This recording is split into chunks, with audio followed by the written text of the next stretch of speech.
Ini apa? Sari pala kabita. Iya, sari buah pala, Pak. Sari buah pala. Kabita Kabita ini itu artinya di bahasa Sunda tahu. nempel di hati. Iya. Aduh, jadi kabita orang euy. Itu kira-kira kan. Jadi hoyong jadi kabita. Masnya pasti nggak tahu nih. Oke, kabita. Jadi bikin orang juga jadi pengen gitu ya. Sari pala. Ini bikin sendiri, Pak? Sendiri, Pak. Saya produksi. Produksi sendiri. Iya. Kalau buah palanya beli di? Saya dapat dikirim dari Badan Bogor. Oh, oke, buah palanya. Buah langka yang sulit dicari. Sulit dicari. Punya orang-orang tertentu yang disuruh nyari itu. Kalau kita kan biasa kan makan buah pala, buahnya ya, manisan pala biasanya ini ya. Nah, kalau ini Bapak bikin dalam minuman. Idenya gimana ceritanya, Pak? Sebenarnya ini sistemnya ATM. Saya pernah dapat produk seperti ini. ATM, apa itu? Amati, teliti, dan Oh, ajudan tunai mandiri. Iya. Jadi saya sama istri suka banget buah pala. Oke. Pas saya beli, saya coba, kenapa kita nggak bikin aja? Kita cari buah palanya. Buah palanya. Kita uji, kita coba, kita kasih testimoni ke teman-teman terdekat, dapat kepuasan yang bagus, baru kita. Kapan itu mulai waktu? 2 tahun yang lalu, Pak. 2 tahun yang lalu. Sekarang sudah produksi 2 tahun. Berapa banyak ini istilahnya satu botol atau satu apa istilahnya? Satu botol. Satu botol. Sudah berapa banyak Bapak bikin ini? Produksi tiap hari? Produksi nggak, karena saya kan masih dinas, masih kerja aktif, Pak. Jadi ini waktu senggang. Oh, oke, waktu senggang. Saya udah produksi mungkin udah 1.000-2.000 botol. 1.000 botol ya? Oke, 1.000. Dia expirednya berapa lama ini? Karena saya tidak pakai pengawet, jadi ini harus dalam kondisi dingin, Pak. Harus dalam kondisi dingin. Iya, tapi nggak perlu di freezer ya, nggak di kulkas biasa aja. Kulkas bisa di freezer lebih tahan lama. Kalau 2 minggu, 3 minggu masih aman. Oke, kalau di freezer? Di freezer bisa 2 bulan. Rasanya nggak berubah? Enggak. Kalau di freezer? Kalau di udara terbuka, di ruangan ruangan, dia 2 hari udah fermentasi. Oh, 2 hari udah fermentasi.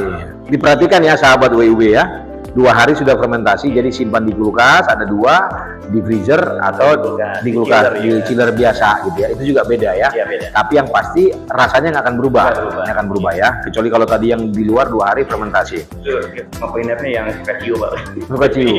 Saya yang terkagumnya adalah Bapak ini memanfaatkan waktu senggang. Iya. Nah, sekarang pertanyaannya bagaimana dengan sahabat WUB?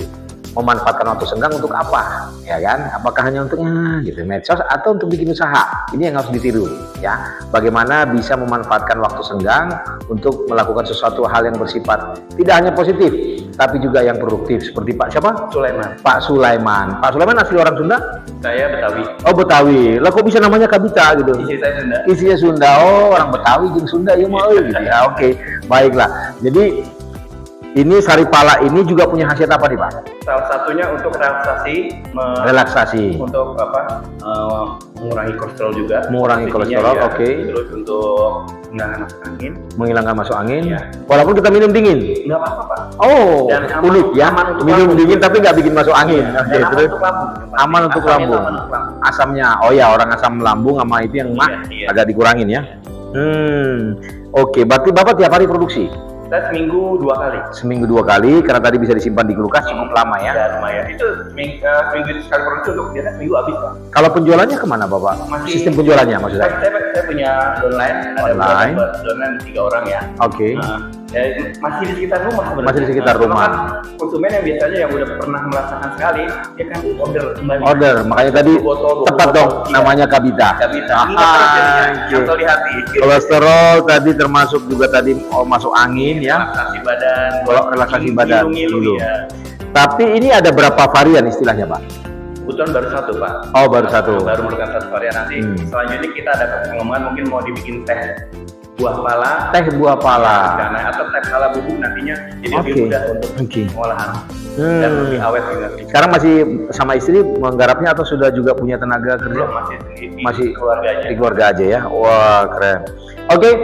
Baik, sahabat wirausaha baru Bojongsari Depok ya. Ini menarik, patut dicoba, patut dibeli, bahkan kalau boleh dibilang nanti kalau sudah beli pasti jadi Kabita, malah akan jadi wajib karena banyak manfaatnya tadi. Sari pala Kabita ini seperti namanya Kabita. Ya, satu kebanggaan sebenarnya bagaimana kita bisa memanfaatkan komoditas pertanian lokal untuk dijadikan sebagai satu usaha di bidang makanan maupun minuman. Ya, sama kami juga dari Bogasari, beberapa UKM kami itu Pak banyak yang bisa memanfaatkan seperti buah salak, lalu kemudian biji-bijian, lalu buah singkong dikombinasi dengan tepung terigu dan menghasilkan makanan berbasis terigu dicampur dengan komoditas pertanian lokal yang sangat enak, menarik, bahkan tergolong Nilai sukses. jual ya, nilai jual. Bukan cuma nilai jual, tapi tergolong sukses. Karena kemarin contoh ada namanya di Lombok itu namanya Nut Safir. Jadi dia menggabungkan tepung terigu dengan berbagai jenis biji-bijian. Itu menjadi oleh-oleh khas Lombok dan termasuk kemarin di Mandalika GP. Dan ini juga Pak, Insya Allah jadi branding Bojong Sari Pak. Mantap. Inovasi sekali. Amin. Karena di Depok, Insya Allah main aja ada. Cuman yang ada, oh iya harus segera dipatenkan dong Pak ini, ya kan? Karena menjadi salah satunya. Oke, sahabat wirausaha baru, jangan lupa mencegah masuk angin, kolesterol dan hal yang lainnya banyak yang dibutuhkan gizi. Minum Saripala Kabita. Beli harganya berapa? 10.000. 10.000, tapi Anda banyak dapat nutrisi. Sukses selalu untuk Saripala Kabita Pak ya. Ya semoga makin banyak orang yang Kabita. Amin. Amin. Sukses Pak. Oke. Pakai sepatu. Ya. Oke.